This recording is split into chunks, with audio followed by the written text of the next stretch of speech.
Loneliness. A feeling that can consume you. You find yourself craving attention. Someone to understand you. A friend. And when you finally find that person, it can lead to blind devotion. Your world becomes all about him. What he says. What he wants. You make choices to make him happy, never fully realizing the damage he can cause to you or to anyone else.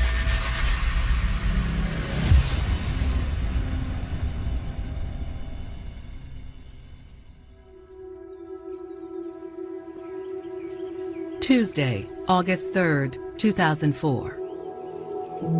It's just after sunrise in Lubbock, Texas, and all is quiet before the morning commute begins. Lubbock's probably about 5 hours from Dallas or so, and it's a college town. Everyone knows everyone in that particular area. A delivery driver's workday has already begun. He makes a stop at a 24-hour convenience store. The delivery man gets there, he sees nobody, so he decides to look around. But when the delivery man looks behind the store counter, he discovers a bloody scene. At that point, the delivery man observed the victim lying behind the counter. The victim had been shot. There was blood everywhere, and the delivery man could tell that the victim was dead. He immediately calls 911.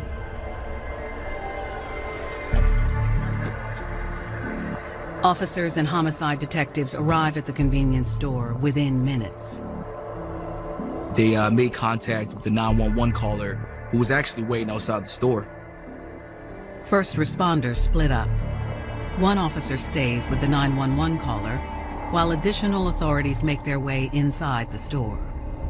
This is a busy store, except in early morning hours when traffic dies down. When we walked in, it was eerily quiet.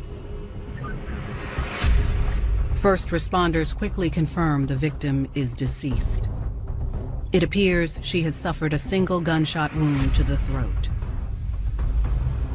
It seems like the homicide could have been a robbery that had gone wrong.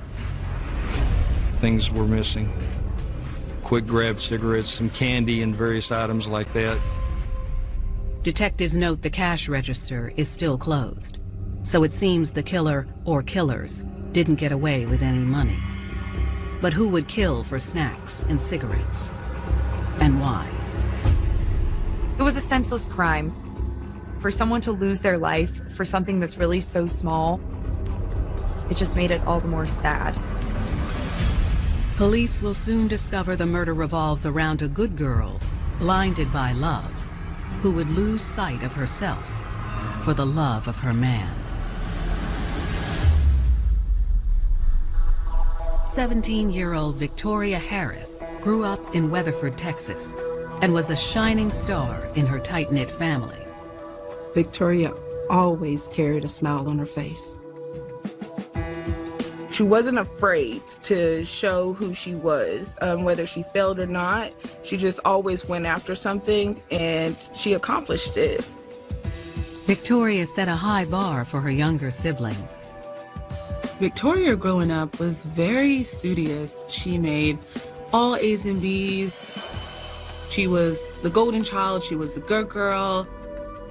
With nothing but potential for a bright future, Victoria's parents expected excellence. We played zero games when it came down to the rules. They come home from school, they did their homework, the chores. My parents, they didn't get their education, so they wanted us to have ours. And with that being said, they were really strict. By her senior year of high school, Victoria became tired of being her parents' good girl and started to push back against the rules. My friends, they were out going, having fun and doing things that we're not allowed to do. Victoria started testing the limits. She started breaking the rules. She was just really getting out of control. Eventually, Victoria's parents sent her to live with her grandmother, 3 hours away in Lubbock, Texas, to separate her from all the negative influences back home. My mother-in-law said, you know what, I think Victoria would be better off if she came to Lubbock with me. We were really frustrated at that point, so we just decided to send her to her grandma's to see if grandma can help us out. Me and Victoria was very close. They thought that I could handle her a little bit better because she loved me so. Soon, Victoria seemed to get back on track. She did real well. When she got here, she got a job. She started working part-time at a restaurant in Lubbock. Even though Victoria's teenage rebellion had seemed to come to a stop, she felt lonely without her old friends. Being in Lubbock, I did feel isolated. The only person that I felt really just loved me was my granny.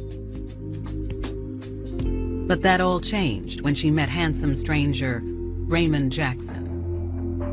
Raymond and Victoria, they meet at her job. Raymond sees her, likes what he sees. He begins to flirt.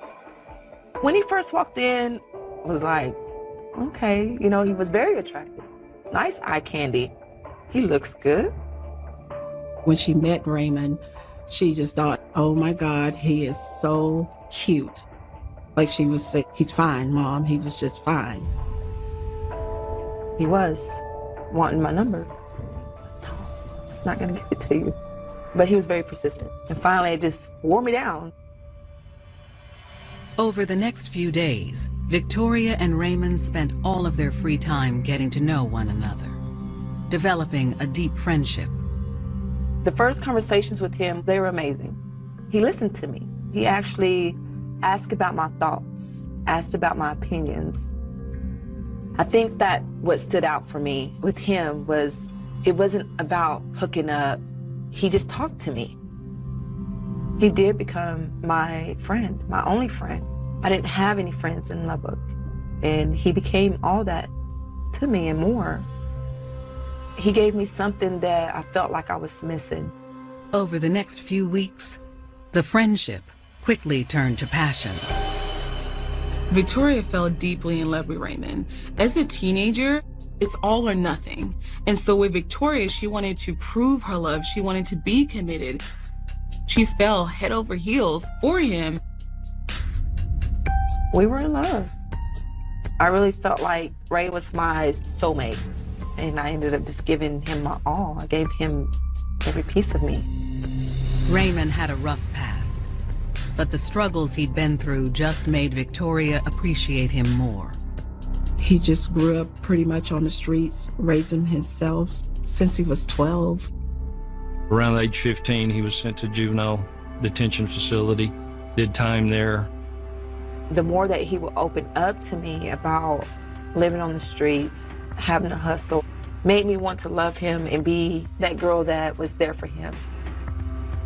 Victoria may have been caught up in the idea of rescuing Raymond. You know, he was a bad boy and I'm a good girl and I'm on the right path.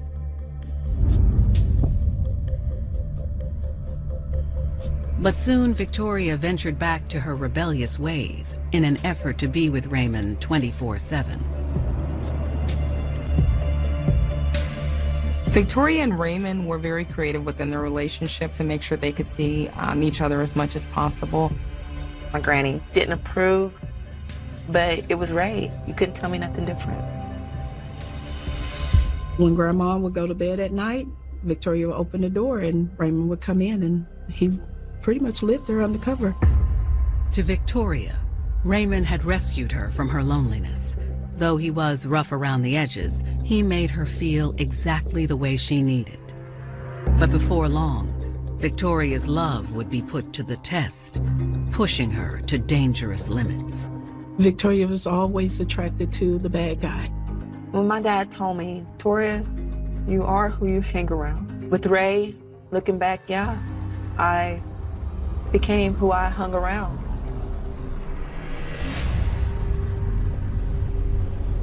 August 3rd, 2004. Police are on the scene inside a Lubbock convenience store where a female clerk has been killed. We'd responded to the scene where a victim had been shot. Police identified the deceased woman as 47-year-old Patricia Garcia. When detectives called Patricia's family to notify them of the tragedy, they learned she was a single mother of 4 with 5 grandchildren. They were obviously devastated. We found out Patricia was a very kind woman, loving woman. She had been working the graveyard shift to support the family, trying to make those ends meet. As investigators look around for clues, they spot a surveillance camera directly above the grisly scene. One of our first priorities was to get that tape and figure out what was on it. But as detectives dig deeper, they'll discover the case is far more complicated than a typical robbery gone wrong. We ultimately found out that this was a case that was twisted by love. Loyalty with the wrong person can be very dangerous.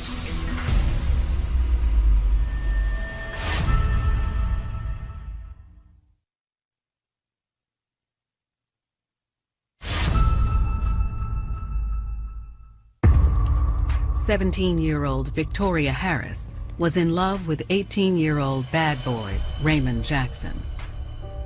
I guess this was her first love. She was crazy about Raymond. She liked his swag. Raymond started the bad boy image at a very young age, got into trouble. He was surviving on the streets. Victoria wasn't concerned about Raymond's past, only with their future.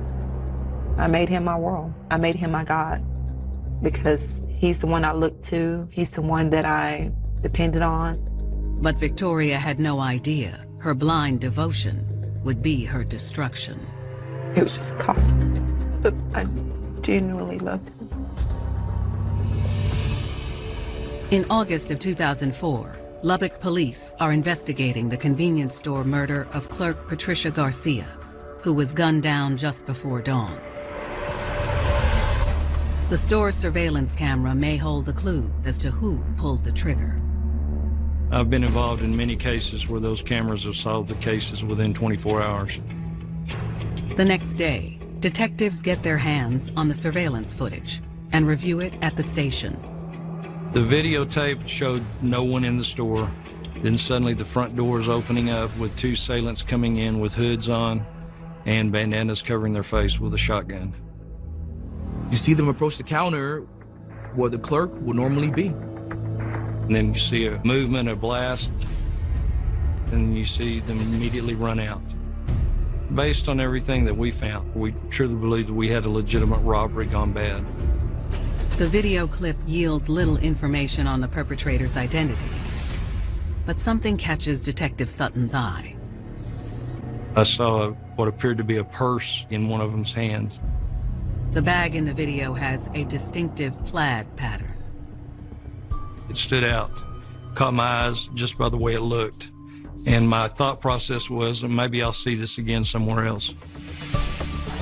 Investigators released the video to the public, offering a $25,000 reward for any information that helps solve the case. We began to receive calls of various suspects that people thought it was. Most of the leads don't pan out. But finally, 5 months later, police get a call from an anonymous tipster that could break the case. We received a very promising tip naming Raymond Jackson as a possible suspect in the case based on some statements he'd made at a party. The tipster tells detectives that the statements Raymond made at the party were disturbing, to say the least.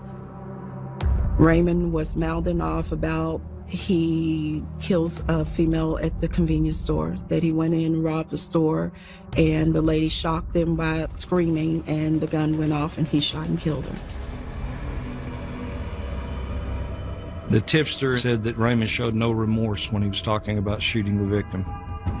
After hanging up with the tipster, detectives discover Raymond Jackson has a record and is already in their system.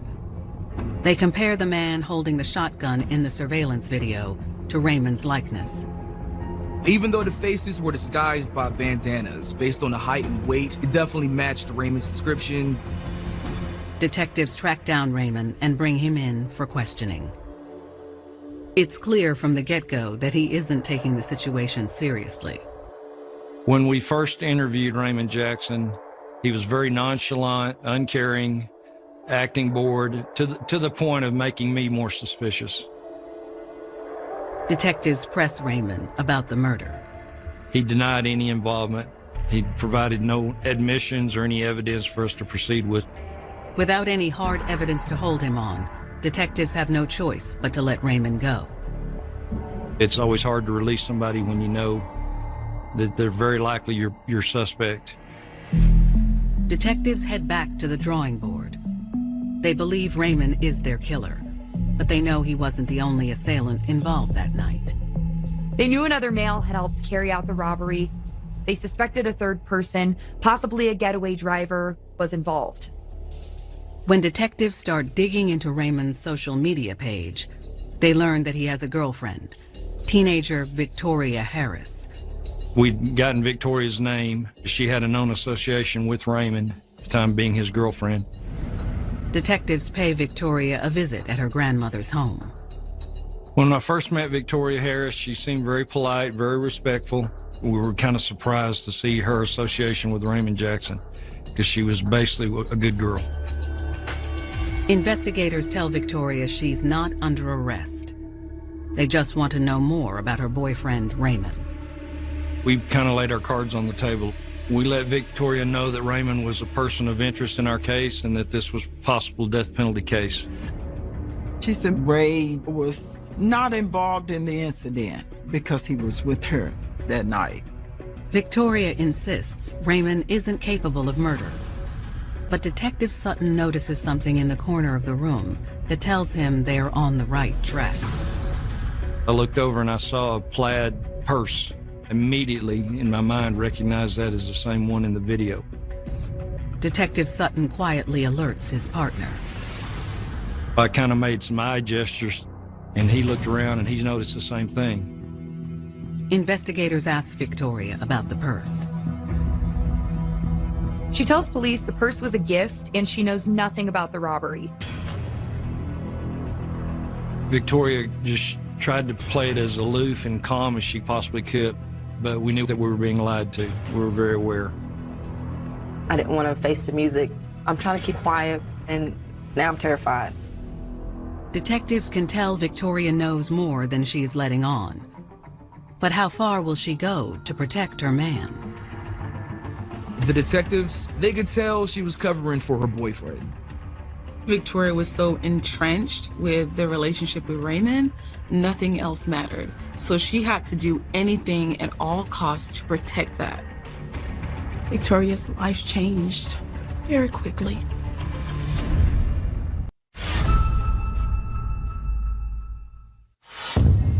It's very hard to have a child that you put a lot of energy in and find out that they're not doing, the right way or what you expect for them to do. When Victoria moved in with Grandma, we were just at our wits' end with her. And then when we found out, detectives was asking questions about Victoria and some store robbery, it was just like, what do we do now?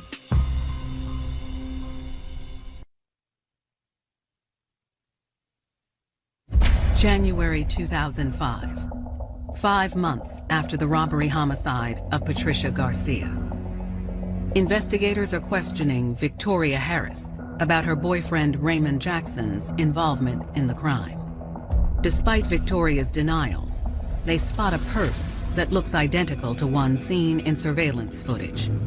We were very curious about that, what had happened, where that had come about. Victoria tells investigators the purse was a gift. They suspect she's lying, but cannot seize the bag without a warrant. We left the house, went to get us a search warrant. By the time we came back, that purse was gone. No one had any clue where it went. The purse has detectives convinced that both Raymond and Victoria were involved in the robbery. And over the next 2 months, they obtained several more anonymous statements claiming Raymond bragged about the murder at a party. We developed enough evidence from the statements of these witnesses They were firsthand witnesses on having conversations with Raymond Jackson that we were able to get warrants to bring both him and Victoria in. On March 9th, 2005, 2 months after their initial contact, police arrest Victoria and Raymond. Victoria was at the age of 18 when this happened. Victoria was living this fantasy of having that happily ever after. And the reality part of it was that she was arrested. I lost my identity. I lost who Victoria was. And everything that I knew went out the window. When Victoria's family hears the news of her arrest, they're shocked. I was in disbelief. I'm like, oh, no, not my child. You know, can't be. There was a cold chill from the top of my head to the bottom of my feet to know that they were being arrested. Back at the station, investigators speak to Raymond first. The second time we brought him in, he was still in denial, kind of expressing love for Victoria. And at one point we noticed an obvious tell, a sign from him that he was about to break. Raymond asks them if he can speak to Victoria privately, and if so, he'll be able to straighten everything out. Detectives agree to allow the couple to speak for a few moments under close supervision. We let Victoria come in and talk with him. She sat down beside him. They actually held hands for a minute, both of them crying. Very, very cheerful reunion. Even though Raymond hadn't shown remorse for the victim, detectives can tell he does regret involving Victoria in the crime. He loved me. There was a side of Ray that was vulnerable, that he didn't really show other people. Victoria encourages Raymond to come clean. Victoria still loved Raymond. Her main thing was that she did not want him to die with the death penalty. Maybe I could be the voice of reason or try to help him some kind of way. Raymond tells Victoria he doesn't want to hide anything anymore. Victoria agrees. She tells him, just be truthful. After speaking with Victoria, Raymond says he's ready to talk. That's when Raymond decided to confess to the offense. We sat down and he took us line by line through what happened. Raymond confesses to committing the robbery on August 3rd, 2004, but says killing Patricia Garcia was never part of the plan. He repeats it over and over and over. He's adamant it was just an accident. Raymond says he, Victoria, and Victoria's cousin Richie went to the convenience store with the intention to rob it. We developed a third suspect in the case, who at the time was a juvenile.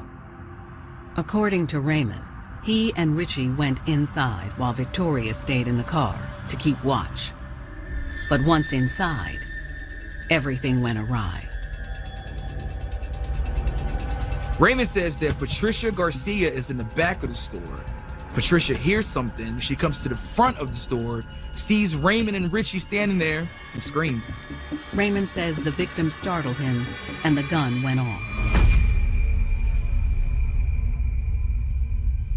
After that, he and Richie fled the store in a panic without taking any cash.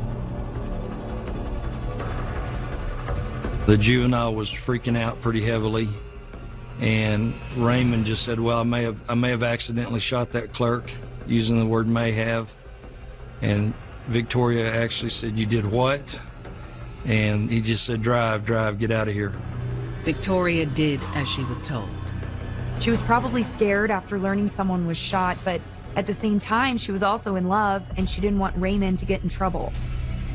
I believe that she was just in love and blinded by actions that she would have done whatever he'd asked her to do.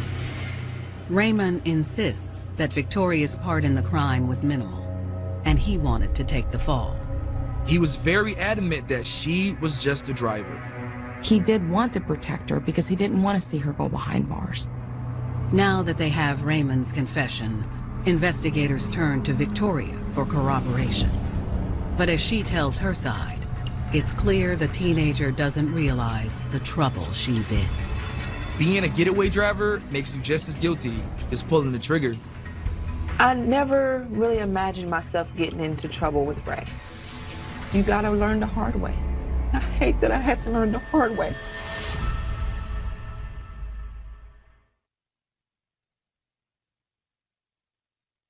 March 9th, 2005, Lubbock, Texas. 18-year-old Raymond Jackson has confessed to killing convenience store clerk Patricia Garcia, but insists the shooting was an accident. Now police are speaking to his girlfriend and alleged getaway driver, Victoria Harris. By all accounts, Victoria Harris was a good girl. She had no clue on how much trouble she was going to get into with Raymond. 18-year-old Victoria corroborates her boyfriend's story, but it's clear to detectives she has underestimated her culpability. She still was very naive. She may not have understood, and being involved in that crime can actually still get you convicted of murder. I believe she cooperated to save Raymond from the death penalty. Victoria tells investigators how she fell in love with Raymond and wanted to build a life with him. Victoria wanted to help him out of the street lifestyle so they could live happily ever after. Ray and I talked about getting married. It was very serious, and I wanted it. I said yes. We were in love, you know. I really felt like Ray was my soulmate. But Victoria says their plans for a future together were derailed when Raymond couldn't hold down an honest job. But a lot of times whenever we're in situations of difficulty, we always wind up going back to what we know, and what he knew was the streets. What he knew was, hey, I gotta survive. For Victoria, her future with Raymond was all that mattered. I was like, I can just leave school and just be there with you, you know, and we can have this time together. And so she said, I am committed to him beyond whatever it takes. She went full force with it. Victoria says that about 2 weeks before the robbery, she and Raymond stole a shotgun from a pickup truck. Raymond and Victoria noticed a shotgun and ammunition inside a pickup truck. So Raymond broke into the truck, stole the shotgun. Victoria says once they had the gun, Raymond devised a plan to rob a convenience store. They wanted to start a new life together. To start a new life together, you need money. And the only way for them, in their minds, to get that money was robbery. I didn't understand him doing the things that he did for money, but I accepted it because I accepted him. And Ray was gonna do whatever Ray wanted to do when Ray wanted to do it. Victoria felt bound when it came to Raymond because in her mind, you know, hey, I will do whatever to support Raymond because I don't want to lose him. I lived for Ray. He was my world. And everything that I knew went out the window because all my cares was about him. Victoria was to be the lookout and getaway driver. But to do this right, Raymond said they needed a third person. That's when Victoria enlisted her younger cousin, Richie.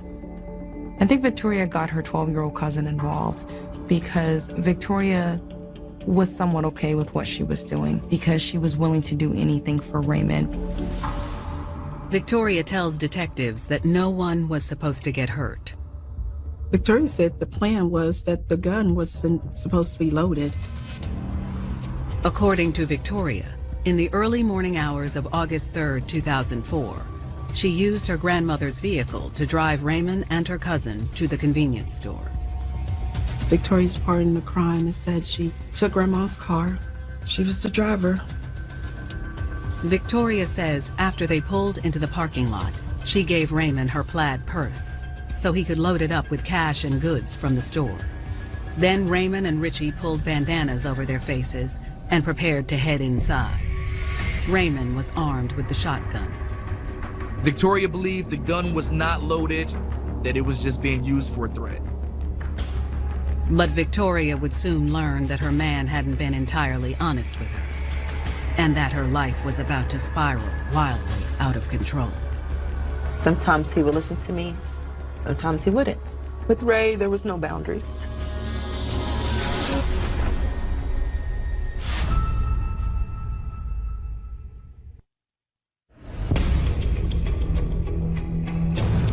March 2005, Lubbock, Texas. Detectives are speaking with 18-year-old Victoria Harris, the alleged getaway driver in the murder of store clerk Patricia Garcia. She told detectives that the plan was for her to stay in the car while Raymond and her cousin went in to rob the store. Victoria claims no one was supposed to get hurt. Victoria told him if he was gonna carry it in there to scare the lady, take the bullet out. He didn't listen. Sometimes he would listen to me, sometimes he wouldn't. With Ray, there was no boundaries. It's like, this is crazy. Victoria heard the gunshot, and then Raymond and Richie came running out wildly with only a few items.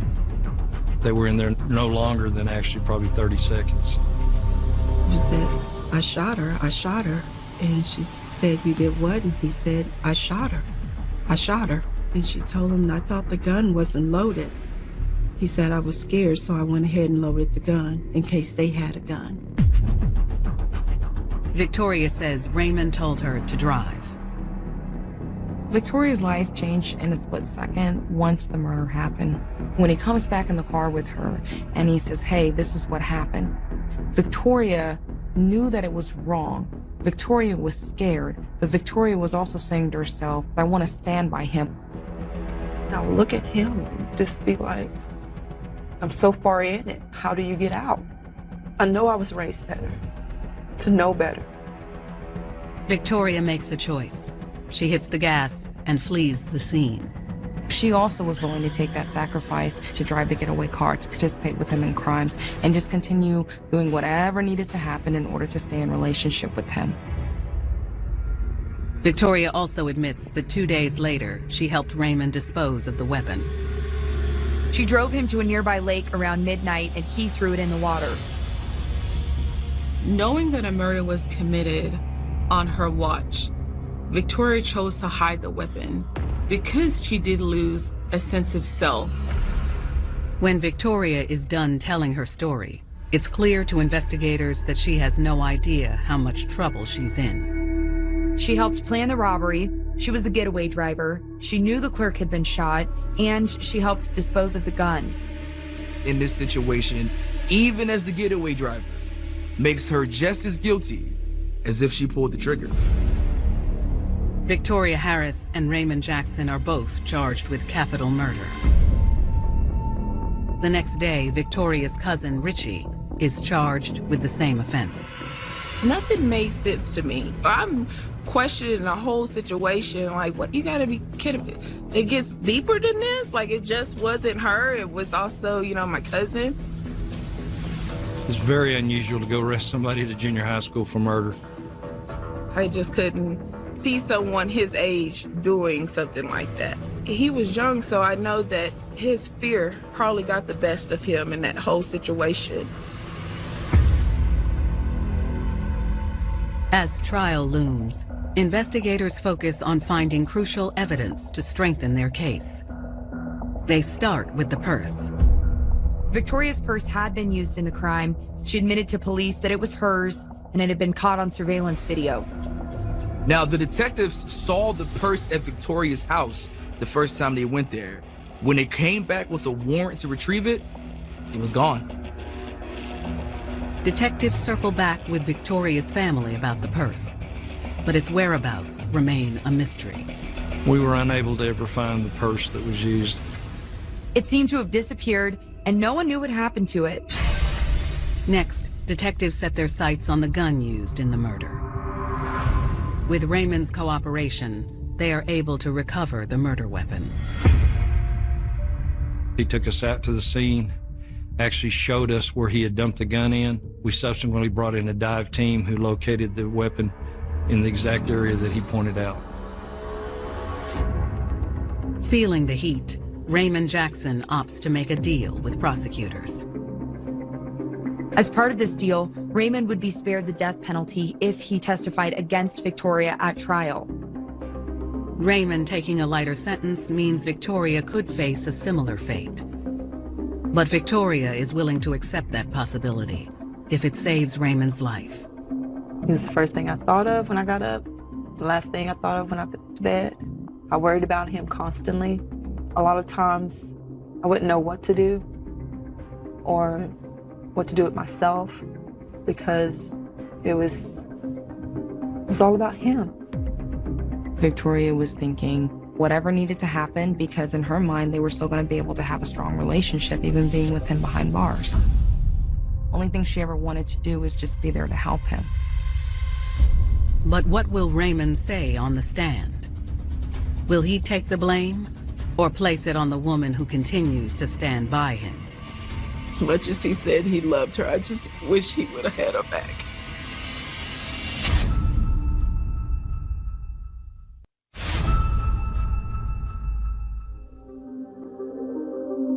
There is no man on earth worth your freedom, worth your life. There's no man that's worth being here, away from your family, away from the woman that you can be, that you should be. Young girls, you can learn that when something doesn't feel right, get out of it. If you're in a relationship and you're not being treated right, doesn't matter in what way, get out of it.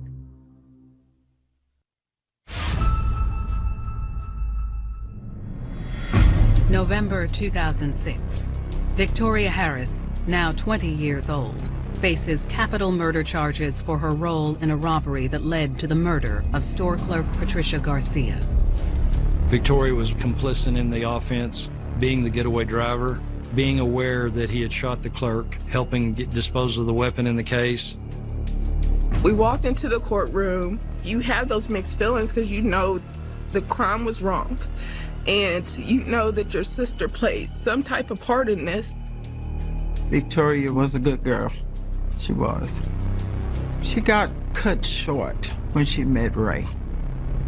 Victoria finds herself shocked by the reality of what her life has become. At the trial, all I can remember thinking is, this can't be real.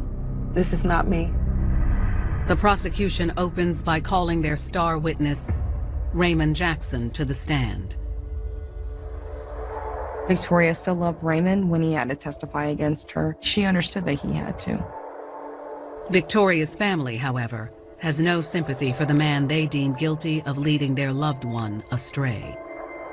I didn't know what to expect really coming out of his mouth because I'm like, you started this. You have the control to say, I did it. She had nothing to do with it. And that is that. Raymond Jackson tells the jury that Victoria helped him with every aspect of the robbery. Raymond testifies against Victoria. In his testimony, he says that Victoria was actively involved as the getaway driver, helped him dispose of the murder weapon. Basically, she's 100% involved from start to finish. I was pissed. I was totally pissed. Because to me, it's like you pulled the trigger. You killed this lady. As much as he said he loved her, I just wish he would have had her back. Victoria's defense does not deny her part in the robbery, but argues that she's not guilty of capital murder. The defense was that she did not intend to kill anyone, that this was all on Raymond, that he was the leader. I wanted to stand up and say, that's not who she is. After a 2-day trial, the jury retires to deliberate and returns a verdict in less than 3 hours. Victoria Harris is found guilty of capital murder. The judge handed down my sentence. It's just, that's who they say I am, but that's not who I am. Those are my mistakes. Both Victoria Harris and Raymond Jackson are sentenced to life in prison for the murder of Patricia Garcia. They'll both serve 40 years before they are eligible for parole in 2045. I know Victoria had a part to play. Punish her for her part. Don't take away her life. She's 17 years old when it happened. And now she's serving her life in prison. As for Victoria's younger cousin, Richie, all charges are dropped. Prosecutors contend that he was not mature enough to make sound decisions and was too easily influenced by Raymond and Victoria. In the end, everyone agrees that the real tragedy is that Patricia Garcia lost her life in a senseless crime. With all my heart, I am so deeply sorry. If I could change it, I would. But I know it's something I can't. The only thing that I can change is me. Victoria Harris will regret her mistakes for the rest of her life. She can only hope that her tale can serve as a cautionary one to other teenage girls. With Ray, looking back, yeah, I became who I hung around. You don't realize that the choices that you make can and will affect the people around you. Love will make you do things that you normally wouldn't do, and that was the case for Victoria. Ray affected my life, and he's still affecting my life to this day. It's not the forever I was looking for, but this is the forever that I got. Sometimes, loneliness can leave us vulnerable. We can grasp on to the first sign of love. Welcome to Always True Crime, a podcast network bringing you gripping real-life stories that you won't be able to stop thinking about. Discover your next true crime obsession at alwaystruecrime.com.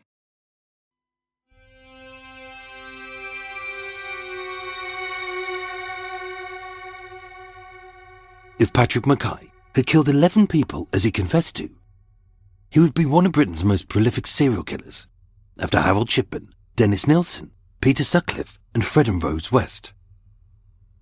Only he didn't. Of the 11, 3 he was convicted of, 8 he was suspected of or confessed to. Only 2 of those he was ever charged with, and all 8 he later denied, perhaps at his lawyer's insistence. But why did he confess to 11? And why were the detectives so certain of his guilt in those crimes he denied? A nameless detective told tabloid newspaper The Sun, "We thought we had a mass murderer. It looked as if we were going to clear all of our books of almost every outstanding murder in London. An oddball like Mackay. He's one of the most terrifying killers to be walking around London in a long time." And as a drunk psychopath with a bad memory and inconsistent methods, it was easy to pin a maniac's murder on Mackay, as he'd willingly confess to every killing within reason, even if he was innocent. By the summer of 1973, it's confirmed that he'd committed one provable murder, Isabella Griffiths. But being elderly, infirm, and likely to be a robbery which, in a short burst of rage owing to his warped moral code, this killing could easily have been an accident, as there's no hint of murderous premeditation. Of the 8, he may have admitted to hide his killing as being a high-profile case. It gave him exposure. Mary's fitted his method, with the police coercing him to confess, but unless he broke out of prison, it's unlikely to be him. He may have denied Christopher's killing because, being a boy, he didn't want to be as hated as the Moores murderers. Or by partially proving his guilt, as with Leslie's killing, did he want his crimes to have a sense of mystery, with his full list of victims being uncertain, just like Jack the Ripper? As an unwanted nobody and a certified psychopath, his only chance to become someone important, famous, and maybe even admired was by becoming not just a killer, but a serial killer. The problem was, by that summer, he'd only killed one in a possible rage-fueled mistake. His crime spree was both petty and pathetic, and when it came to achieving any goals, Mackay was chaotic and inconsistent. It's likely, unless his next killing was truly shocking and heinous, that Patrick Mackay would be entirely forgotten. So why, if Sarah Rodmell, his 8th victim he was suspected of, so neatly fitted his method and his motive, did he again deny murdering her, when this killing was impossible to prove that it wasn't him? Patrick Mackay, Two Sides of a Psychopath, Part E.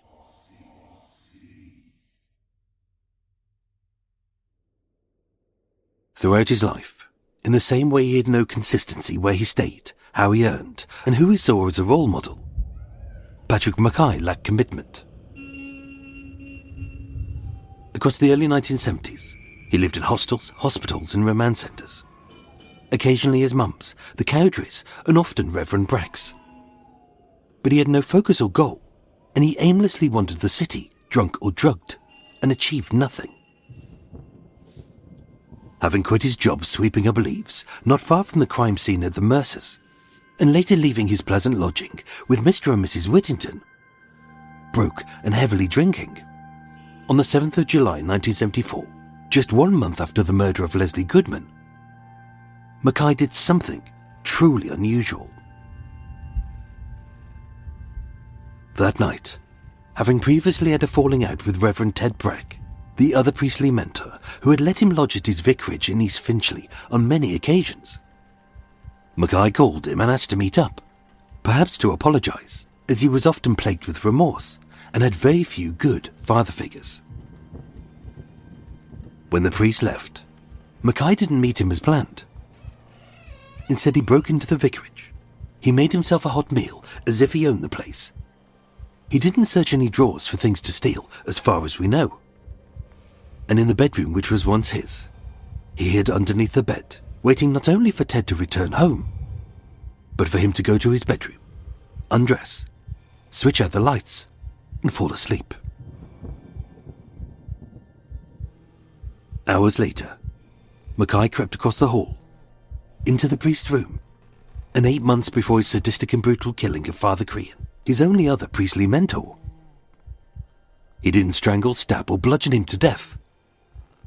Instead, as he soundly slept, Mackay went through the priest's pockets looking for cash. It was something he could have done at any time on any day, and yet he chose to do it then.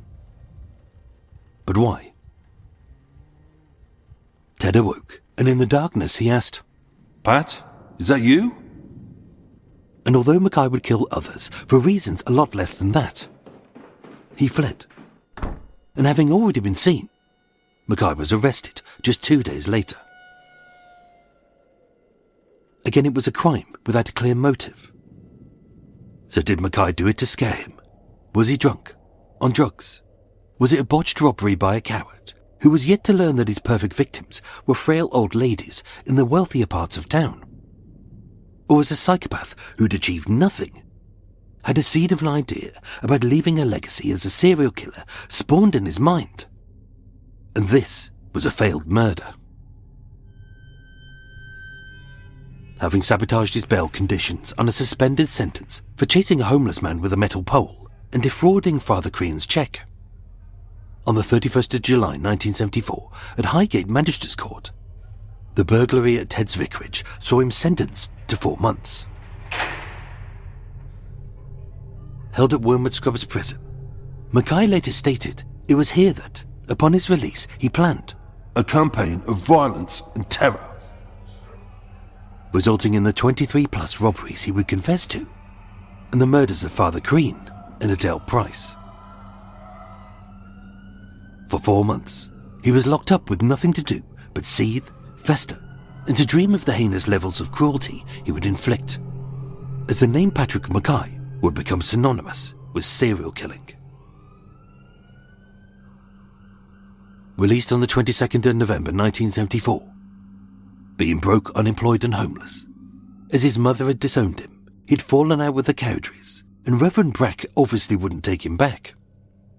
He spent that Christmas at a bail hostel at 38 Great North Road in Barnet, with the bulk of it blind drunk.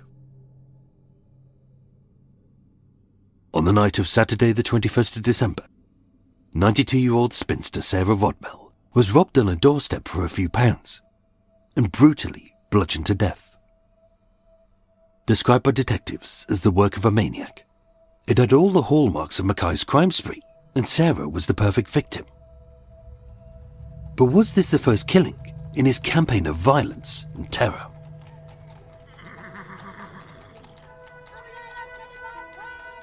born on the 14th of June 1883 in Mary Le Beau in East London.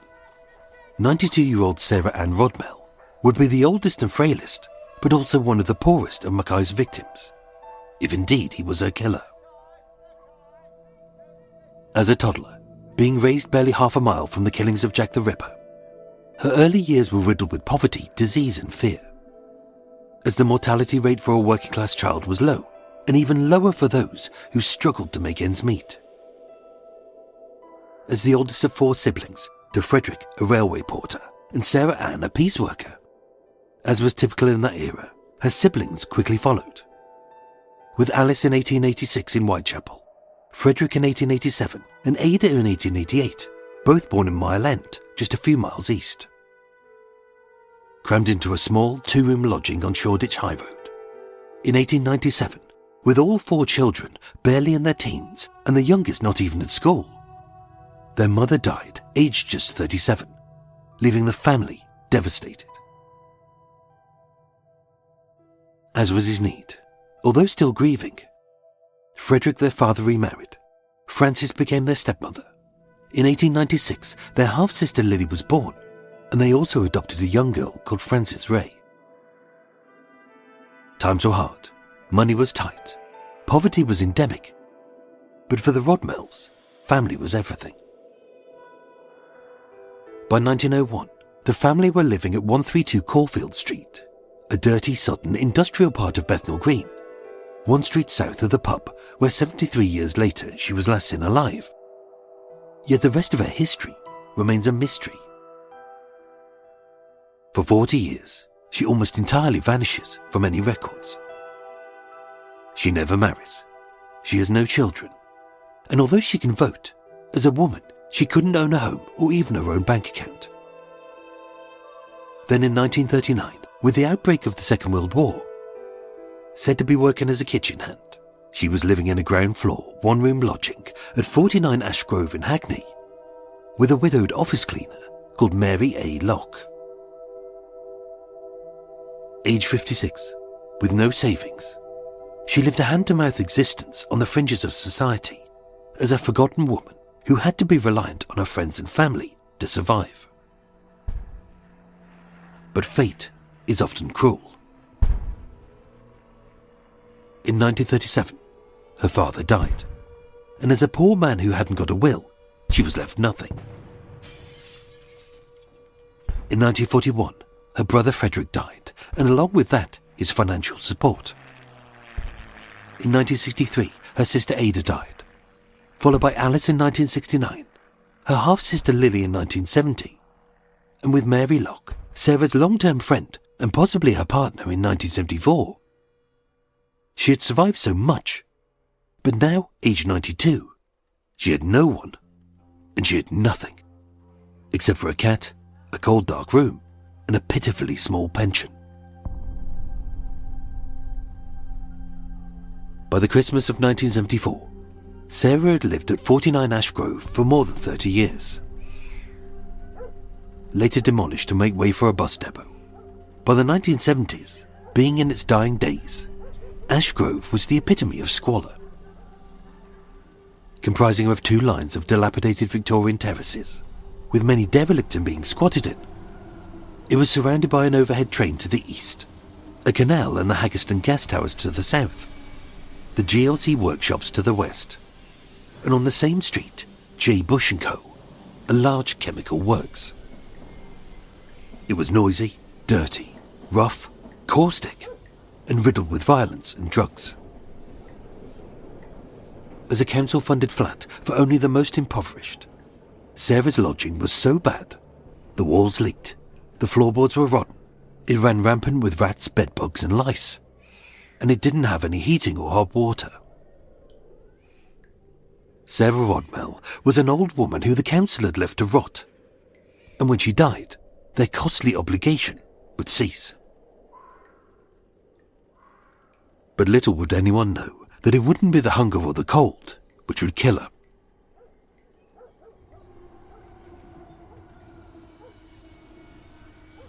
Saturday, the 21st of December 1974, was typically damp, but unusually warm for winter. as was her daily routine, being a lonely old lady who hated living in the dank isolation of a cold council flat. At 5 p.m, she left her lodging at 49 Ash Grove. Dressed in a tatty flower pot hat, a long black coat and a woolen skirt, the same clothes she'd worn almost every day.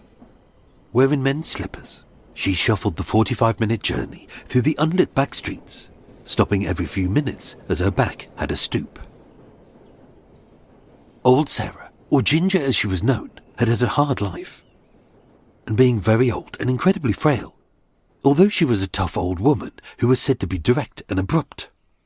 Neighbours said Sarah was notorious for her drunkenness. She'd been banned for causing a nuisance from most of the pubs around. With Ada Dayton, her neighbour, stating she always went out to the pub at about 5 o'clock, the one she wasn't banned from, and came back about midnight, usually worse for wear. Drinking wasn't just the highlight of her day, but also a necessity. Living off a state pension of just £6.75 per week, roughly £90 today, drinking was her one pleasure, which gave her something she didn't have. Her local pub was the Temple Street Tap, a Charrington's own pub on the corner of Temple Street and Hackney Road, just off Cambridge Heath train station. And although having a reputation, old Sarah was limited by the places where she could booze. This was an unusual haunt for a 92-year-old spinster. From the outside, the Temple Street Tap was like any other pub, with a saloon bar, a dartboard, sticky floors, and with the clientele being exclusively men, it had a foul-smelling toilet. But inside, the waitresses served drinks as their bare breasts jiggled, and on a grotty stage, strippers shook their pale asses for baying crowds of ogling old perverts, as this was known as a titty bar. Old Sarah didn't care. She liked it. In fact, she was a regular. Described by the landlady, Laura Harris, as a sweet old lady who was like a mother to us all. All the customers, young and old, loved her. And as she sat at the bar, every night, nursing 2 bottles of Guinness, it wasn't just the occasional chat and the companionship that she liked, but being perched next to an electric heater, it kept her old bones warm. Whether she was gay or not, being a childless spinster who'd lived with a woman for decades and frequented a strip club is immaterial. As if this was what made her happy, who could deny her that? That night was special for Sarah, as with the government having introduced a £10 Christmas bonus for pensioners. Although a token gesture, that night she would spend £3 on drink, and the rest she would save as part of a Yuletide merriment. And although the landlady later said, the customers knew her, they liked her, and had begun to chip in to buy her a turkey and some groceries for Christmas, she would never receive it, as by then she would be dead. But was it Mackay? Her killing matched his method, and she was his perfect victim. So why deny it? At 11:10 p.m, as per usual, the landlady aided a frail and drunken Sarah to the door. The barman, Brinley Gregory, helped her across Hackney Road, and she staggered her regular route home. Later recreated by WPC Daphne Robson for the police investigation. With the country still partially blighted by an energy crisis, she stumbled the unlit back streets of Gasthouse and factories, up the Oval, Andrews Road, over the canal, and having stopped under a bridge to rest. 45 minutes later, she entered Ash Grove. We know she didn't leave the pub with a stranger, so whether someone followed her home along this dark, half-mile walk is uncertain. But just shy of midnight, neighbours heard her staggering and fumbling for her keys. Ada Dayton, her neighbour, later stated, I heard a thumping noise, but just thought she was locked out and was banging for the lady upstairs to unlock the door. No one paid any notice to the noise, as being a habitual drunk who many had fallen out with. Ada recalled, She sometimes brought drinking companions home with her. Otherwise, she had no visitors. And that's all they thought it was.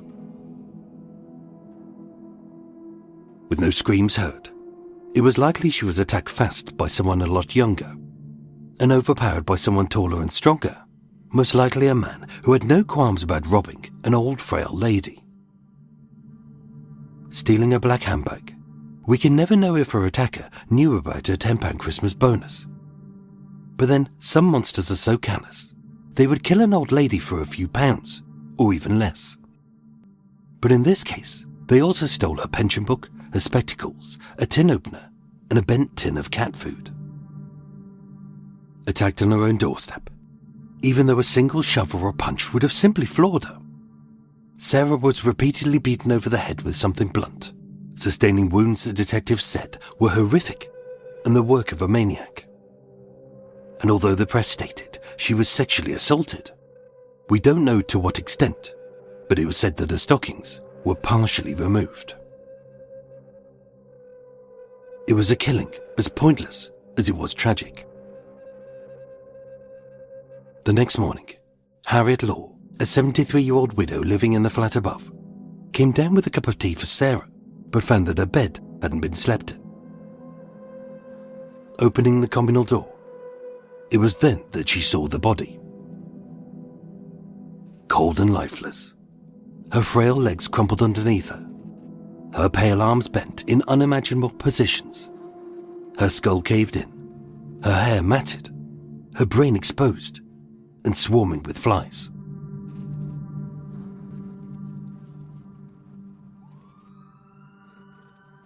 It wasn't well reported, but it caused an uproar in this small patch of Bethnal Green.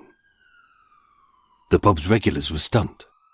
Many of the dancers cried, and with the landlord Harry Harris stating, "She didn't have a decent death, but we're determined to see that she gets a decent funeral."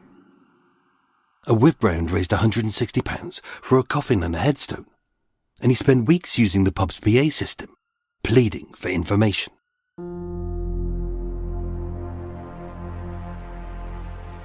The investigation was headed up by Detective Chief Superintendent John Cass of Hackney CID. Police conducted house-to-house inquiries, but almost no one heard or saw a thing. A television reconstruction played out on Police 5, but resulted in no suspects. And a voicemail at the Hackney Gazette led to 2 credible tips of a first name and an address of a suspected killer. But the tape was so bad, it was inaudible. A black handbag was handed in, but it couldn't be confirmed if it was Sarah's. The murder weapon was never recovered, and its type, either a metal or a wooden blunt instrument, was impossible to verify, even by autopsy. And although one of the £1 notes given to Sarah in the pub as change had Lou 1974 written on the back in biro, this was never handed in, and it was never found in Mackay's possession.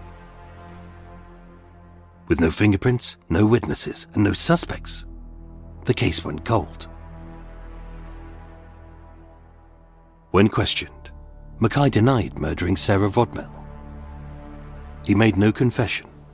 We don't know if he was coerced by detectives, shown the crime scene photos, or driven to the location. And with the evidence against him being slim, in his memoir, he simply wrote, "I was never charged with that." It's the kind of crime that Mackay both committed and confessed to. And as a possible wannabe serial killer with a legacy to leave, but only one provable murder under his belt, why did he deny this one? Unlike Heidi's killing, it would have been impossible to glean any reliable facts from the newspapers, as even the Hackney Gazette called the assailant the £5 killer, when in truth, £7 was stolen. And with the Daily Mirror callously calling her a meth drinker, implying she was a vagrant, victim shaming was rampant. But her killer does mirror Mackay's method. As it was said he'd begun a campaign of violence and terror. He spoke of exterminating all useless old people. He was living in a hostel and was broke. He travelled to kill. He liked drinking, so may have frequented the pub, even though nobody saw him. Father Crean was bludgeoned with a blunt instrument, as was Mary Hines and Leslie Goodman, if they were him. And anti-Semitism was suspected in Leslie's killing. So was Sarah killed if she was gay? Inconsistency runs rampant throughout all of Mackay's proven crimes. And although it makes no sense for him to travel so far east to kill an old frail lady for the sake of £7, as a bag snatcher who attacked pensioners without any remorse, it matches many of his 23-plus confirmed robberies. It has similarities to the attack on 83-year-old actress Jane Comfort, whose attack could have ended in her death. And this attack on the doorstep of the victim matched others like his, such as Adele Price and Isabella Griffiths. The difference is, Sarah was poor, but Adele and Isabella were not. So if this murder was Mackay, is this the killing which changed his crime spree and made him focus on old frail ladies who were wealthy? 4 days after Sarah's murder, Mackay spent Christmas Day drunk at his hostel in Barnet. By Boxing Day, being broke, while prowling Wilton Street in wealthy Belgravia, he conned his way into the home of Lady Beecher. He grabbed her by the throat, he pulled a knife, he snatched her bag containing £115 and an £85 medallion, and then he fled. 4 days later, he committed a similar robbery on Tite Street in affluent Chelsea. By the new year, his crime spree had ramped up. On the 20th of January 1975, he robbed an old lady in Finchley. Another he held at knife point in Chelsea on the 28th. He snatched a bag on the 29th. And on the night of Sunday the 3rd of February, having carried her bags as a so-called Good Samaritan, he robbed another old lady at Red Lion Square in Holborn. Across January to March, he stole roughly £600, roughly £8,000 today, in cash, gems and trinkets. And with increasing levels of violence, Chelsea CID were mapping this unfolding crime spree, with DS John Bland, who later interviewed Patrick Mackay, on the hunt for a thief, who just weeks later murdered Adele Price and Father Anthony Crean. Unlike his earlier pathetic and petty crimes, this campaign of violence and terror was written about in the newspapers and brought Mackay the infamy that he craved. And even though detectives were yet to link the robberies or murders to Mackay, this was the start of his legacy as a thief and a serial killer to be. Throughout his childhood, his adolescence, and into his early adulthood, by then, aged just 22, Mackay had failed to commit to anything. A job, a home, friends, family, sobriety, or reforming his bad ways. But now he had a goal, a future, and something he could actually commit to. When arrested, the press feverishly picked apart every detail from his past to prove that he was a psychopath, whether true, a lie, or unprovable. Like the animals he tortured, the fires he started, the quotes he spoke, or his Nazi ideology. Everything he had done was a cry for attention. And now, as a killer, he was getting everything he desired. By the time of the trial, with Patrick Mackay now synonymous with serial killing and being branded with nicknames like the Beast of Belgravia, the Devil's Disciple, and even the Psychopath, his legacy was forged by 3 pieces of his own fabrication to cement his place in criminal history. First was his confession, "I killed 11 people," which every newspaper printed in bold, but failed to report when the truth was uncovered. Second, his 40-page prison memoir, a biased narrative with himself as the only living witness, which was read out in court, sealed his fate, and as a pure piece of sensationalism, was reprinted in newspapers verbatim. And thirdly, as part of his legacy, which became more infamous than his crimes, the 4 photo booth snaps he had taken just after Father Crean's murder, which many like Michael, Mary Hines' nephew, state, "I think Mackay was mad. Look at the photographs of him. You can see it in him." But is it? Think about it logically. Mackay didn't walk into a photo booth and candidly capture 4 photographs of himself in a state of mania. No, he travelled to his mother's home in Kent to collect a chicken he'd had a roast for him. He then took it to a train station, possibly Charing Cross or Waterloo. He went to a photo booth. He pulled out 10p. He popped it in the slot. And having planned out the shots, because as we all know, with 4 photos taken every 5 seconds in a blinding flash, 3 are always terrible and 1 is barely passable. Yet he somehow managed to create 4 shots which perfectly typified Patrick Mackay, the serial killer. With 1 ripping apart flesh, 1 having devoured it, 1 in a pained mental state, and 1 gripped in pure rage. It's a perfect piece of stage management, and for the sake of entertainment, the world bought it. Patrick Mackay was front-page news across 1975. He was a poster boy of cruelty. His past was debated in full, and yet it may have all begun by accident when the robbery of Isabella Griffiths went too far.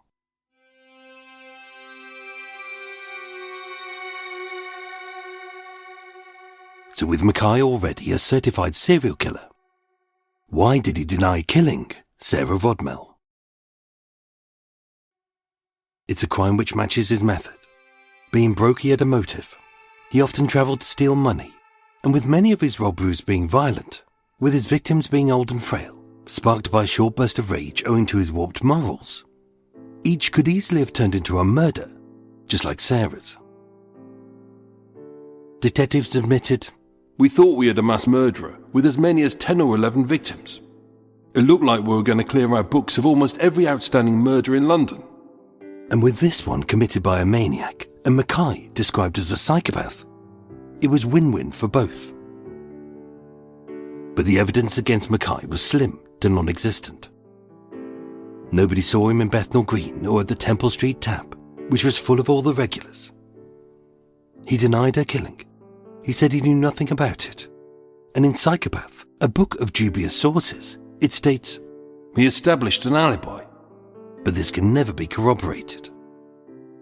Conversely, in the well-researched book, Britain's Forgotten Serial Killer, John Lucas suggests that as Reverend Ted Brack occasionally drank at the now-demolished Lord Hood pub in Bethnal Green, half a mile south of the Temple Street Tap, and that Mackay may have joined him, but this can never be proven.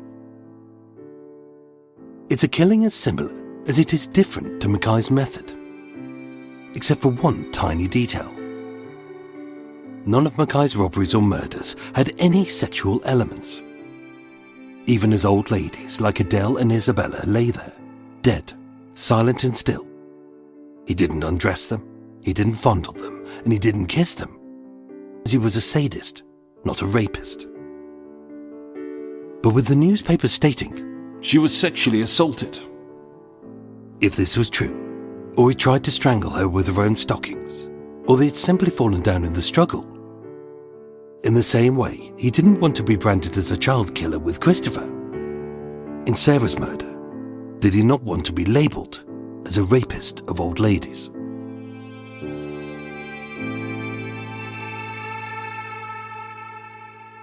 Part F, the final part of Patrick Mackay, Two Sides of a Psychopath, concludes next week, with parts 1 to 4 covering the killing of Father Green, Isabella Griffiths and Adele Price, Mackay's life, crimes and his trial, available now in full as part of this crossover series with the True Crime Enthusiast podcast. Oh dear folks, oh blimey, that was a tougher one. That's going to be a bugger to edit. Taking your little hat off.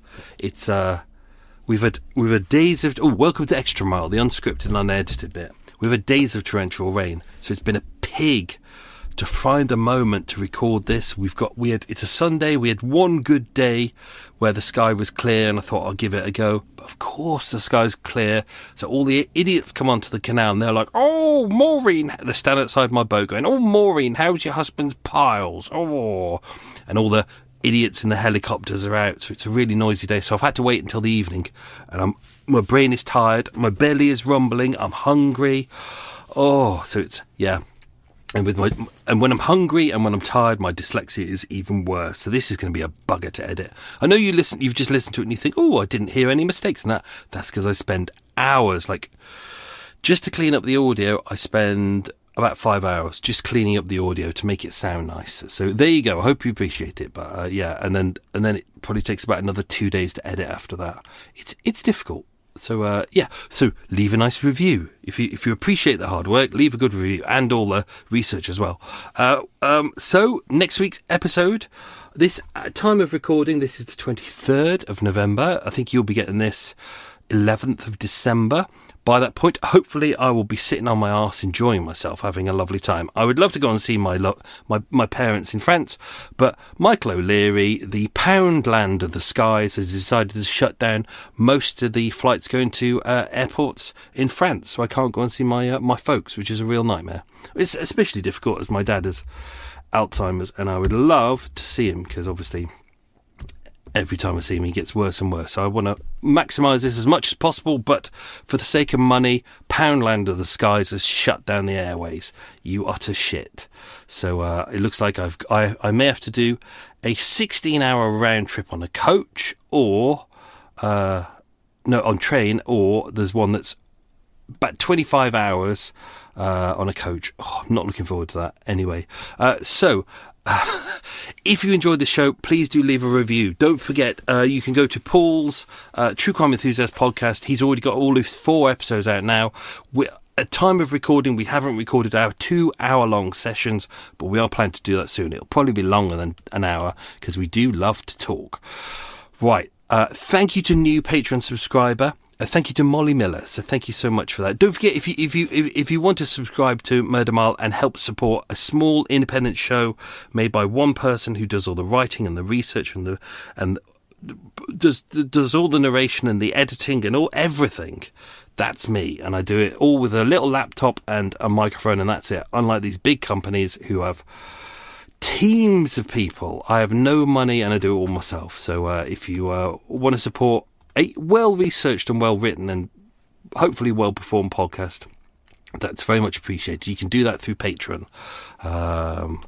Obviously, there's a free trial at the moment, but I make no money off that. And I'm wishing I could shut it down, but unfortunately I can't. I'm a bit stuck at the moment. So thank you, Patreon, for being a bit shit. Anyway, let's do the quiz questions, then we'll move into some extra stuff that may not have made it into the episode. Don't forget, if you subscribe to Patreon, up there is all the stuff that you're never going to see anywhere else. Question number 1, folks. What prison was Patrick Mackay held in for the burglary of Reverend Brack? So when he committed the burglary of Reverend Brack's house, where was he held? What prison? Question number 2. I didn't even read that properly. I didn't write it properly, to be honest. Question number 2. How did Patrick spend Christmas? Question number 3. Oh, that's the way to spend Christmas. Question number 3. What was Sarah's middle name? Question number 4. What serial killer plagued East London 5 years after Sarah was born? Question number 6. What job did her father do? Question number 7. Name the stinkiest business on Sarah's street. Oh, sorry, that was 6. Question number 7. What type of hat did she wear? And question number 8, what did she wear on her feet? So we'll do the answers to those shortly. Don't forget, I haven't edited the episode yet, so some of those may go missing. So it's we're at an interesting point in the case here. So we're getting to the point where, obviously, he's never in his life, he's never said, I wanted to be a serial killer. It's just when I started looking at his life and everything he was doing, it seemed as if everything was chaotic. Nothing seemed to make sense. His kind of goals were all over the shop. And then he killed the first person, which was Isabella, I believe. Yeah, Isabella. And he sat there and have a listen to Paul's episode and that he'll explain it fully. But he's kind of sitting there and he says that he's listening to the radio and he's sitting there and the dead body's next to him. And, he has this spike of kind of rage and then these long periods of depression. And then he tries to kill himself afterwards and things like that. And to me, it kind of feel like he didn't really know what he wanted to do, what he wanted to be with his life. He comes from nothing. Everyone tells him he's worth nothing. He's not going to achieve anything. He's just a pointless person. Then he kills this first person and suddenly there's an idea, and it's like, well, you know, he kills two more after that, which officially makes him a serial killer. So that's kind of, suddenly you can see that he's kind of got a goal there.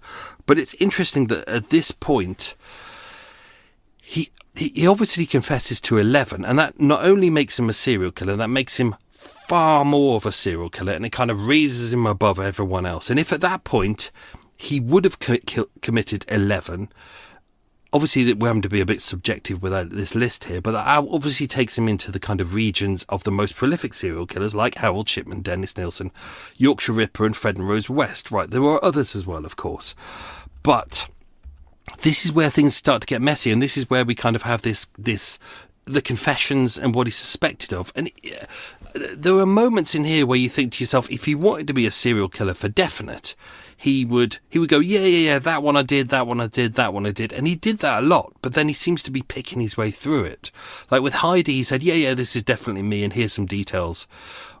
He retracts all of them, but I think that's his lawyer, Robin, who's the one saying, no, look, you've confessed to these, but let's just move those aside. Let's just admit to the murders that are proven, and then we can give you your manslaughter by diminished responsibility. Whereas if you were to go to court and say, oh yeah, fuck it, I did 8 more, and let's confirm that, it just messes the court around. And what they're trying to do at this moment is, his defence team is saying, he committed these 3, he's confessing to those, we have evidence of that, he would like the 23 plus other robberies taken into account as well. So he's coming across as someone who's trying to help the court system out and the police out and make it easy for them. Therefore, he will be treated leniently and almost certainly get what he wants, which is manslaughter by diminished responsibility and not murder. So that's what we're focusing on. Also around this point, we've already seen in the earlier episodes that a senior commissioner at the BBC, God dear, that's a Freudian slip, at the Metropolitan Police had already said, we've got this oddball, we got this psychopath.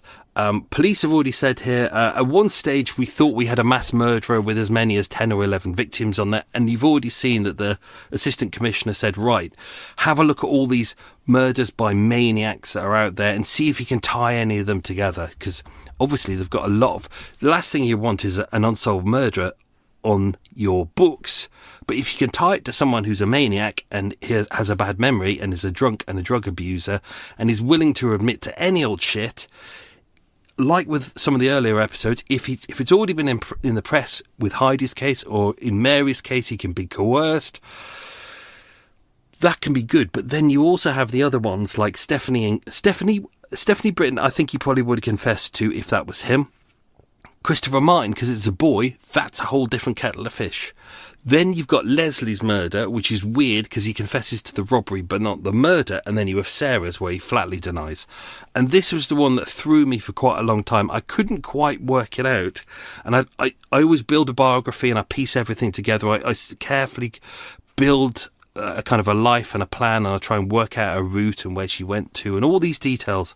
And it was only when I was writing it that suddenly the detail about the knickers, about her stockings, and the fact that there's never anything sexual in anything he does, like which is interesting with kind of serial killers. There's always a sexual element or something that sexually excites them, but for him, it's not a sexual thing. It's a thrill maybe, or attention seeking, but there's nothing sexual in there. And with that, I kind of just thought to myself, that's interesting. I wonder if this is the only reason, because there's no other reason why he would say this is definitely not me. It doesn't make any sense, because it's like Adele Price, I think she was 89, this lady's 92, so it's in the right range. Elderly lady, frail, he doesn't have a problem with that. He doesn't have a problem with beating up old ladies. He doesn't have a problem with strangling them or punching them or stabbing them. Not a problem at all. There's the whole gay thing there, but obviously we don't know whether Sarah was gay. This is an era where women, if they're not married, their life is an absolute nightmare. So she could be gay and trying to hide that she's gay, which is maybe why she's happy to spend her evenings inside a strip club. But she could have just been living with Mary as a kind of a not not a married couple as such, but just for support. Sometimes you do that, don't you? Sometimes, in later life, if someone's unmarried, they may go and live with their brother or their sister. Or, I've got relatives who did that as well. God forbid I ever end up living with my sister. Sorry, Alan. God, that'd be nice. No, actually, for you, even that would be a nightmare as well. We spent a whole week together sharing a room on holiday, and it was horrible. It was horrible. So there we go. This is one of these things that's interesting. We have another murder that he was suspected of next week, so we will wrap everything up next week. But this is what makes it interesting. So, we have him, 31st of July 1974, Highgate Magistrates Court. Obviously, he'd received 2 suspended sentences for chasing the homeless man with a metal spike, possibly attacking him, but also Father Korean. If you go to Paul's episode, I think that's episode 1, he already discussed about the fraudulent check and the way that Father Anthony Korean has basically said, look, I don't want him to have a criminal record on this. I will help him out. We'll agree to kind of a steady payment of money for this check, because he was keen that he didn't end up in prison. Therefore, Patrick Mackay had suspended sentences, but because he'd attempted to burgle Reverend Ted Brack's vicarage, I had to keep checking out these details to check, because they're different denominations, which you can call a priest, which you can call a reverend, which you can call a father, which of them lives in a vicarage. It's really difficult. I didn't want to make a mistake, so I made sure I didn't do that.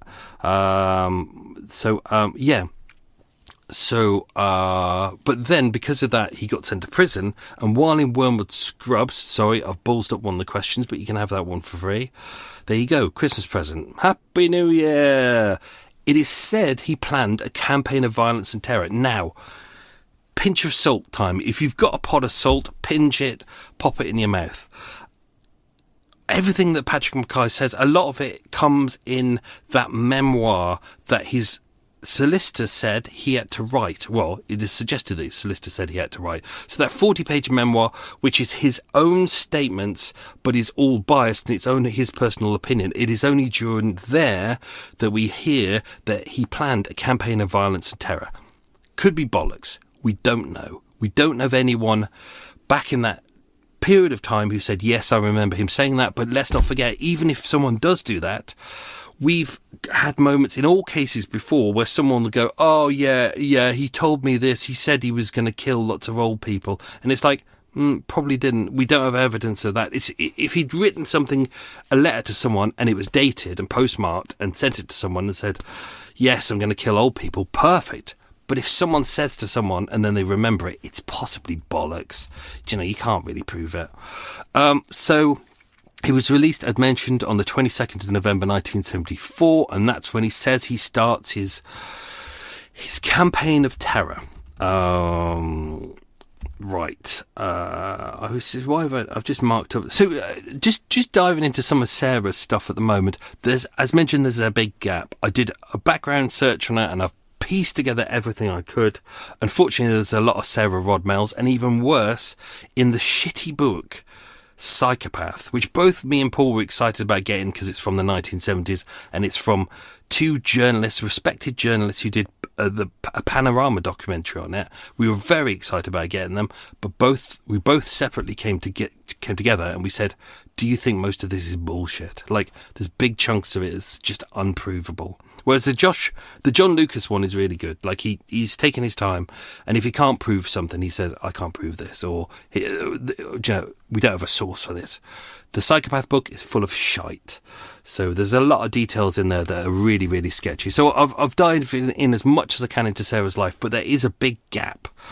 From the 1920s especially, we get a little bit around the World War II, when she was living with Mary A. Locke, formerly Watts, so she was previously married.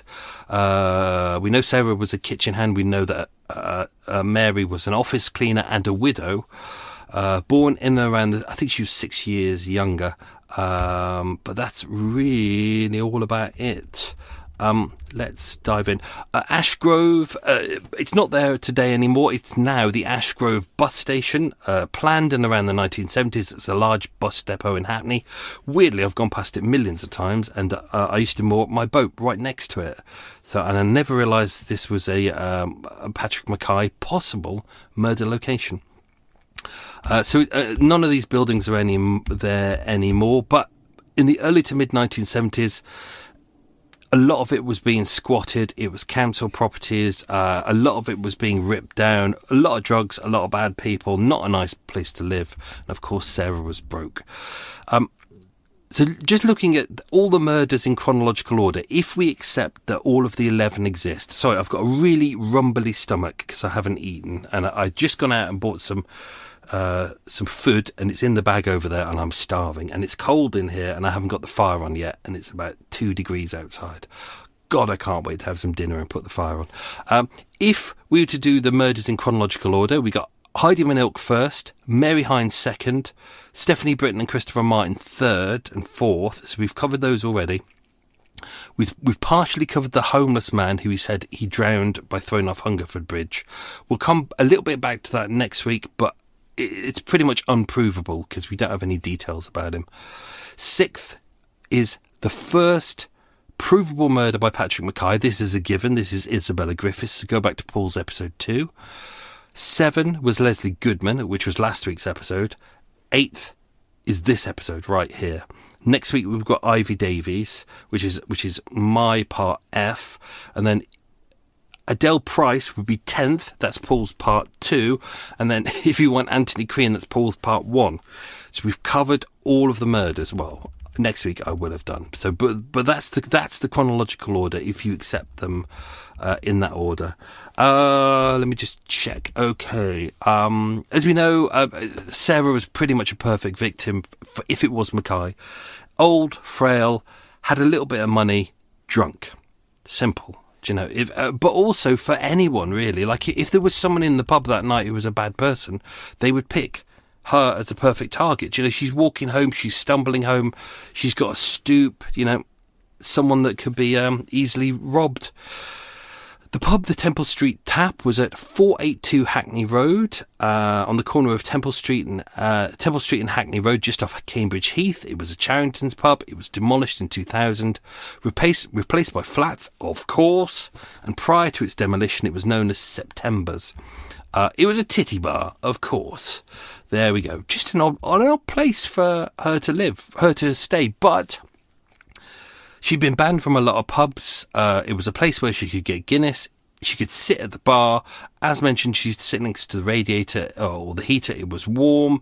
The people liked her. They treated her well. What's not to like? And also they said they were chipping in 50p each to buy her a turkey and some groceries for Christmas. But they were due to give that to her on Monday, the 23rd of December. She died on the Saturday technically onto the Sunday. Murder weapon, we don't know what it is. It was a blunt instrument, either made of wood or metal. We don't know. So if you look at Mackay, the killings that Mackay is suspected of,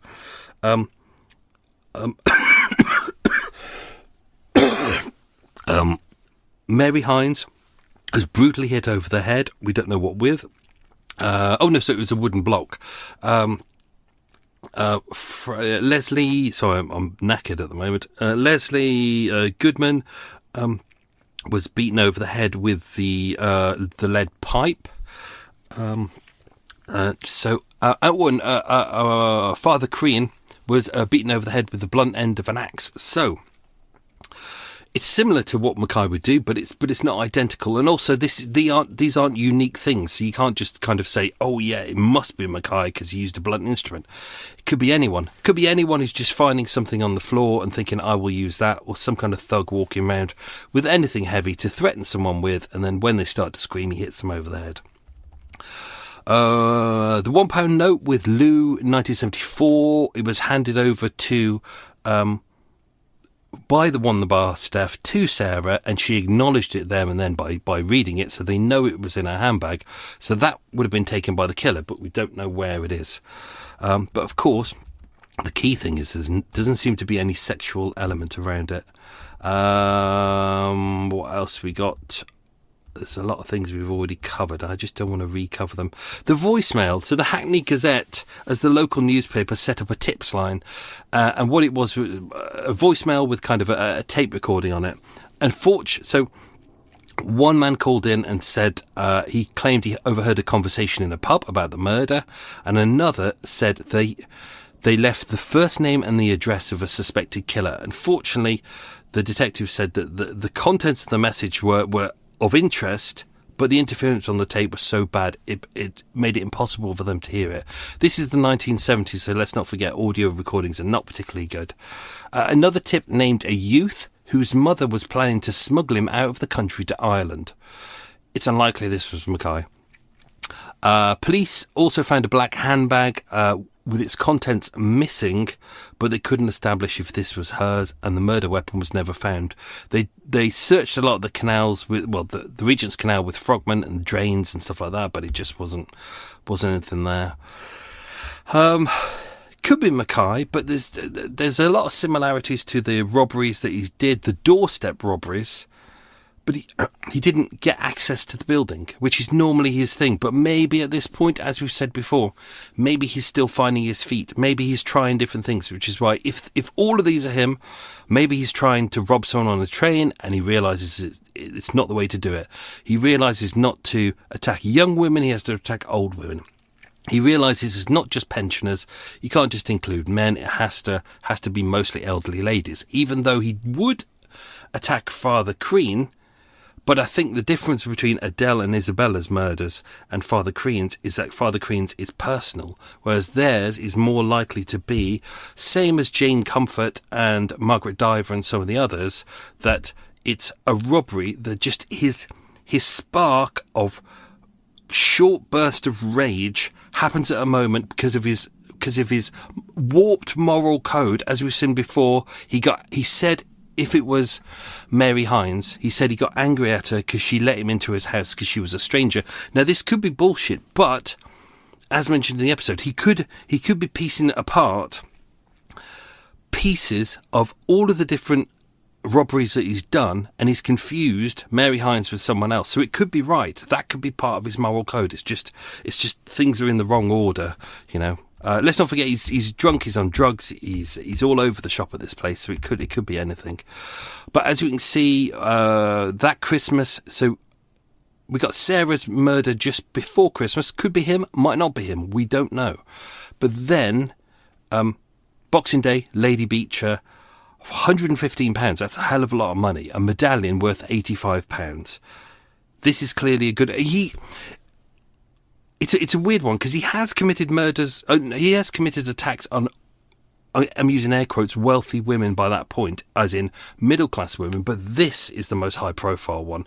This is one that's a lot of money, and that would have got him a long way. And therefore, he's done another after that. And if you look at it, he's a little bit inconsistent. Like it's weird. Early January 1975, he's working as a porter at the Chicken Inn in Leicester Square, earning £10 a day. He's also around that time working at a vegetable packing firm, Banham's, near Covent Garden Market. If we go back to episode 1, where they said they arrested someone who was 30 years old who was a porter in Covent Garden Market, and people often say it's Mackay. It's not Mackay, because Mackay doesn't start working at Covent Garden Market until January 1975, whereas that, with Heidi Manilk, was 1973. He robbed an old lady near his hostel in Finchley. It's a well-to-do area, relatively. Another old lady at Knife Point in Chelsea. Another one at a ladies' hostel. He snatched a bag. That was just £5. Not an amazing amount of money, but he may have just not realised that that she was impoverished, or £5 is not a major amount of money. And then 3rd of February 1975 at Red Lion Square, he carried the bags of an elderly lady and then robbed her of £25. And then after that takes us to Margaret Diver, which is the reason why he ultimately, his fingerprint was found. We'll deal with that next week. And then over that period, those few months, he earned 600 quid, which is the equivalent of £8,000 today. Obviously, he spent most of it on booze, but it's a hell of a lot. But we'll dive more into that next week. There are similarities, as mentioned, with Adele Price's murder, but there's a lot that's missing. He doesn't enter the house, he doesn't strangle Sarah. He doesn't spend time with the body afterwards. It's with Isabella and Adele's murders, they're mistaken for heart attacks afterwards because there's almost no injuries at all. It's very subtle, whereas Sarah's is as brutal as Father Crean's, or as brutal as Mary Hines as well, or as brutal as Leslie Goodman. So it's an odd one. This is why we wanted to do this series, because it's easy. It's really, some people have attempted to do Mackay before and they've done half an hour series. And as me and Paul said, you can't do Mackay in half an hour. You have to do it across a series of episodes. You have to get everything out. And what a lot of people do is go, oh, he was also suspected of 8 more murders. And then they leave it at that. But the whole point is you've got to go in deep to work out, is it true? If it's not true, why is it not true? And that's what we're doing here. So obviously you got the prison memoir. For me, he's clearly building a legacy at this point. He's worked out, yes, I've killed someone, but you won't be famous for killing one person. You could potentially kill 3 people, and I don't really think he's going out to kill. I think Father Crean, as mentioned, is a personal thing. I think the next one, Isabella Griffiths, is just another one of these robberies which is just pushed too far with his moral code and a moment of rage, and it could be drug induced, it could be drink induced, we just don't know. Or as with the Blackout Ripper, I mentioned this before, Blackout Ripper would kill one and then not the other, and it's because of simple things that may have been said by his victim, and we don't know what ticks him off. We really don't. But of course, he's got the infamous chicken photographs, as we call it, which, if you look on the logos there on Patreon, I think I've put them on the social media as well, so you can have a look at those as well. But you can clearly see that they're staged. Like at the time, everyone was going, "Oh yeah, you can see he's on drugs, he's mental, he's crazy. Oh my god, it reflects it." But if you just sit down and logically go through the process of taking photographs in a photo booth, it doesn't work out that way. You don't get perfect photos. You don't like, most of them are always shit. Like, you get 4, half of them your eye is closed, you're looking the wrong way, you're sneezing, the seat falls down, everything goes wrong. And if you're lucky, you'll find one that could be acceptable. Here he has 4 photos that are almost so perfect. It's as if he'd called in David Bailey, the famous photographer, to take them for him. They are staged, they're fantastic to look at, and they really typify a serial killer. Like, everything he wants to say, like eating flesh and ripping things apart, and the emotional turmoil inside him and a madness in his eyes. He's thought about this carefully, which does make me think whether this isn't just 4, whether he did a series of them and then he went home and cropped them out and went, that one's good, that one's shit, we'll have these 4, the rest of them we can bin. And they were ready for when the police turned up. I think that's it. I think that's all that's all I have to say about that. That's my Forrest Gump. I think that's me done. Let's scroll up my 57-page document and try and find my quiz questions. Hang on. It's taking a while to get there. There we go. Okay, let's do the quiz questions. Don't forget, I ballsed up one of them. Did I? Yeah, I did. The first one. Okay. What prison was he held in for the burglary of Reverend Brack's vicarage? It was Wormwood Scrubs. Question number 2. Where did he spend Christmas? Or how did he spend Christmas? He was blind drunk. Well, that's a great way to spend Christmas. Fantastic. I plan to do the same. Question number 3. What was Sarah's middle name? It was Anne. She was named after her mother, which was Sarah Ann. Question number 4. What serial killer plagued East London 5 years before Sarah was born? It was Jack the Ripper, but of course, if you say no one, there was no such thing as Jack the Ripper, I will give you a point for that as well, because that's equally as accurate, if not more accurate. Question number 5, what job did her father do? He was a railway porter. Question number 6, name the stinkiest business on Sarah's street. It was a chemical works. Question number 7, what type of hat did she wear? It was a flower pot hat. And question number 8, what did she wear on her feet? It was men's slippers. So there we go, folks. Whew. That was the penultimate. Gone tired. Final episode next week. If you enjoyed the podcast, don't forget, please do leave a review. It really is much appreciated. Or go in if you're in Spotify, go to the comments below and just leave a comment. Say, hey, I really like this. Or leave a review. Or tell a friend. Or do something. All these little things really help push the podcast forward, and in an era where every effing celebrity and out of work actor, their agent because they can't be asked to do the job properly, goes, what you should do is do a podcast, do a true crime podcast. It's popular. You don't have to do lots of research. Just chat with your celebrity friends about a case, and then then you get to the top of the charts, and then you become famous, and then I don't have to do as much work. That's what's going on at the moment. Whereas those of us who have been going for more than 8 years and are still holding it together, barely, but times are getting hard. So thank you very much for supporting the show. It's much appreciated. Have yourself a good one. Stay safe. I'm going to go and have some food and put the fire on.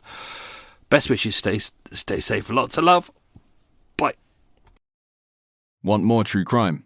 This podcast and loads more are part of the Always True Crime Network. It's packed with box sets to binge and twisted tales you won't find anywhere else. Find your next podcast obsession at alwaystruecrime.com.